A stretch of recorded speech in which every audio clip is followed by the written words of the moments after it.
Hi guys, the last two examples for the optimization questions are financial things. So anybody who's going into a business type program in university next year, any kind of business or accounting or economics, then this is the kind of math that you guys will absolutely need. So these ones are going to be important for you to understand in particular. Even if you're not if you've not taken any business courses or don't kind of have that background, they're not too bad, and usually the functions are pretty straightforward, but just kind of some terminology. So the first thing, the cost, that's the total cost of producing all of the items that you're making or selling. Revenue refers to just straight income. That's how much you sold them for. And the profit, and this is the important part really that we want to consider, is how much money you get to keep. So the profit function is the revenue function, how much money you made, minus the cost function, how much money you spent. These values here, marginal cost, marginal revenue, and marginal profit, that's actually referring to the derivative of those individual functions.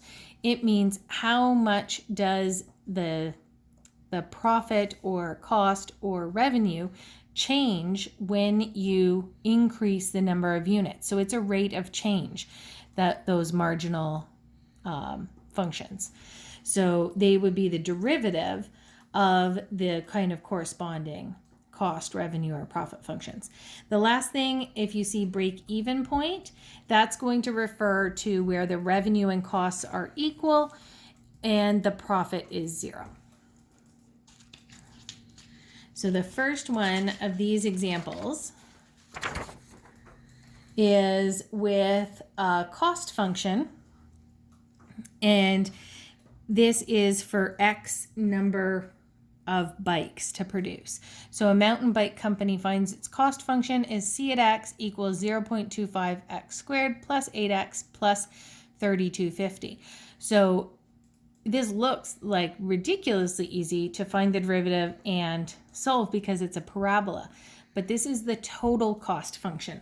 And what we want to do is minimize the cost per bike. So that's a little bit different. We need to kind of sometimes manipulate these equations to get the function that we're actually looking for. So if we have the cost of all of the bikes that they're producing as our X value increases, we know that the cost per bike, or the average cost per bike, would be the total cost divided by how many bikes that you make. So we're going to make a new function. We'll call that A at X, which is C at X over X. So I'll say let X equal the number of bikes that we're making. So I'll just maybe write out what I'm doing there. And then I'm taking my cost function. So 0.25x squared plus 8x plus 3250, dividing that function by the number of bikes.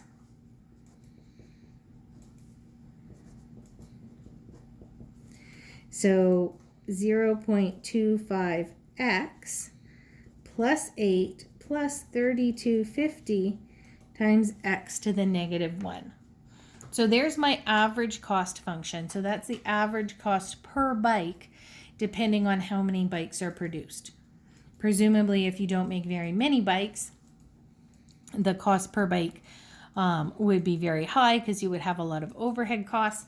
Possibly if you were making way too many bikes, you would have to build new facilities or pay people overtime or whatever the kind of factors might be that could affect that. So whenever we want to optimize something, and we know that we're looking for the minimum, so it says what production level minimizes cost. So we want to find the minimum average cost per bike. We're going to find the derivative of that.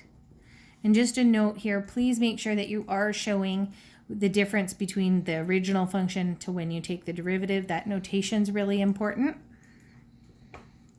So 0.25, and the 8 is gone, minus 3250 x to the negative 2. Now we have to consider that you will have critical numbers. We're going to find where the derivative equals 0 and where the derivative does not exist. So a prime at x equals 0.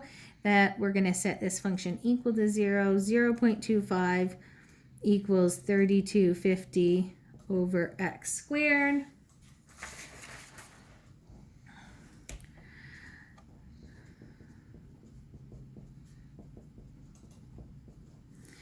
So x squared, if I divide by 0.25, I get 13,000. And I square root, I get about 114. So I know that when I would do the square root, I would get plus or minus 114, but I think it's safe to assume that X, the number of bikes that the company produces per day or week or whatever this is, should not be negative 114. You can't unmake bikes. So kind of reasonable restrictions that I'm not going to include the negative value there.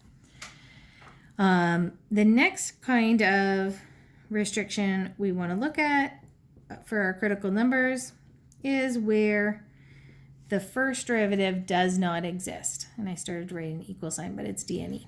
Okay, and that would happen. So just to kind of to show here, we'd have 0.25x squared minus 3250 over x squared. If I rewrote this as positive exponents, and that would happen obviously at x equals 0. So this makes sense, hopefully for you guys in terms of the question. If we go up and look at the total cost, if you produce 0 bikes, you still have a cost of $3,250. So maybe this is per day. You're paying $3,250 per day for employees, for your factory, for whatever else it is that your costs are. If you make 0 bikes and try and figure out what's the average cost per bike, that's ridiculous. You're trying to divide this $3,250 of overhead cost by 0 bikes. The average cost per bike, if you didn't make any bikes, is actually infinite. So we will have actually a restriction that x cannot equal 0 in our average cost function.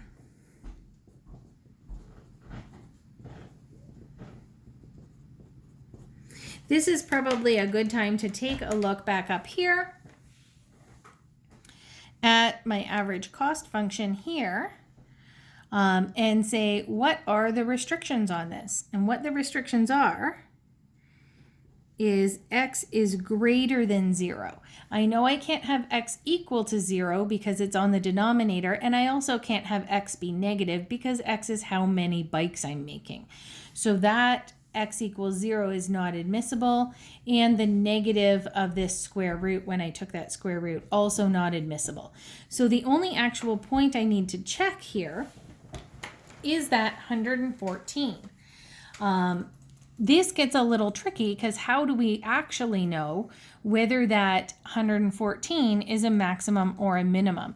So when you don't have endpoints that you're able to check, for instance, the endpoint is a restriction, and we don't actually have an upper bound because theoretically they could just keep making more and more and more bikes. I'm going to look at another way to double check about whether this value is a maximum or a minimum. So I'm going to look at the value of the derivative, so a prime at x, between 0 and 114. We know that the derivative at 114 is 0. And I want to look at the derivative after 114 bikes, so going up to infinity. And you can do this different ways. You can sub in values. You can test numbers. I'm going to test a number anywhere from 0 to 114.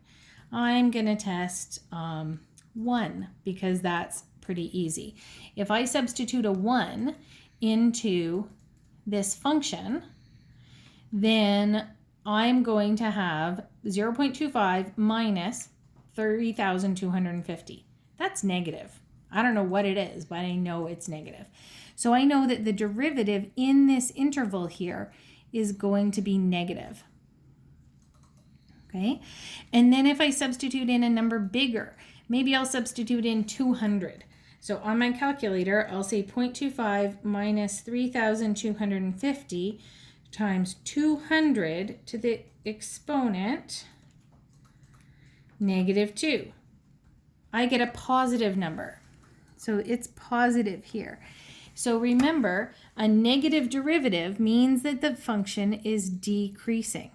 And a positive derivative means that the function is increasing. So before the 114, my function is decreasing, and after the 114, it's increasing. We're going to look at this a lot more in Unit 7 when we do curve sketching, but hopefully that's clear that that's going to be a minimum value. So we wanted to find the minimum cost. Okay, so producing 114 bikes minimizes cost. Okay, so you could sub in your 114 into your a at x function to find the actual average cost per bike, but it just asks us what the production level is.